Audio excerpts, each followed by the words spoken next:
On ne peut pas comparer un gars qui se fait élire dans l'opposition, qui va au party de Noël des conservateurs, le lendemain, qui est rendu dans la gang à Carney au gouvernement pour essayer d'y donner une majorité, avec une femme qui est élue au gouvernement, qui est ministre, qui démissionne, qui passe 6 mois comme députée indépendante et qui choisit de rejoindre un parti qui a 0 élu. Pour vrai, elle rejoindrait le PQ, je dirais la même affaire. Il ne faut pas négliger ça parce que du côté fédéral, là, au-delà de tout le fait des transfuges puis le débat, il y a ça aussi qui est derrière. Ah oui, il y a des suspicions graves d'ingérence étrangère. Là. Hey, c'est pas une joke, là. La question qui est soulevée par Doyon, là, devrait-on interdire les transfuges? Tout ça? Autrement dit, la question que vous posez, c'est que vous voulez forcer des députés frustrés à rester dans leur formation politique. Ça n'a pas d'allure. Ça marche pas. Moi, ce que je dis depuis le jour 1, puis je vais le répéter encore, si ton geste que tu poses change le résultat global de l'élection, je pense que tu ne devrais pas le poser. Exemple, il y a un gouvernement qui a été élu minoritaire. Ton geste fait en sorte que tu lui donnes une majorité que les Canadiens n'ont jamais accordée au gouvernement. Il y a des gens qui vont te répondre, Frank, sur ton argument que les Québécois ont voté et ils ne veulent rien savoir du PCQ au Parlement. Ce qui est plus vrai exactement en 2026 selon les sondages, mais qui était vrai en 2022. Mais c'est que ça, c'est comme relié à la mécanique de la répartition des comtés. Mais ça reste que, mettons, le résultat d'un gouvernement minoritaire versus majoritaire, ça a un impact quand même important sur l'orientation que prend le pays ou la province. Dans le cas présent, ça n'a aucune espèce d'impact, son geste. Qu'est-ce qui fait qu'on a des indépendants ou des transfuges? C'est-tu, en réalité, que c'est trop long, 4 ans, attendre? Est-ce qu'on voit ça beaucoup aux États-Unis, des transfuges? Pourquoi? Non, on ne voit pas ça dans le... Pourquoi on ne voit pas ça beaucoup aux États-Unis, aux transfuges? 2 raisons principales. Premièrement, il y a des élections à tous les 2 ans pour les représentants. Deuxièmement, il n'y a pas de ligne de parti tant que ça rigide aux États-Unis. Le système américain permet aux représentants de voter librement en toute conscience ce qui est bon pour leur coin. À un moment donné, tu te dis, c'était quoi les options à Maïté? Il est tout le temps obligé de voter avec le gouvernement, tout le temps obligé de voter avec le parti, même si c'est pas d'accord ou peu importe. Fait que, tu sais, à un moment donné, t'es là, tu te dis, elle a fini par sacrer son camp. Puis d'un coup, qu'elle a fini par sacrer son camp, elle dit, ouais, je serais plus d'accord avec ce parti-là. Le seul réel intérêt d'Éric, ça a toujours été le même, c'est l'accès à la colline de la presse. Il y a un autre point aussi qui est soulevé par un gars dans les commentaires. Dans le fond, il dit que selon certaines chaînes de télé qui organisent des débats, il y en a qui ont comme exigence d'avoir un élu à l'Assemblée.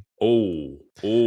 Et la dernière fois, il a pu y aller à cause de Claire, dans le fond. OK. Fait que ça peut changer la donne. Je sais pas si Stéphane a raison. Game changer, ça.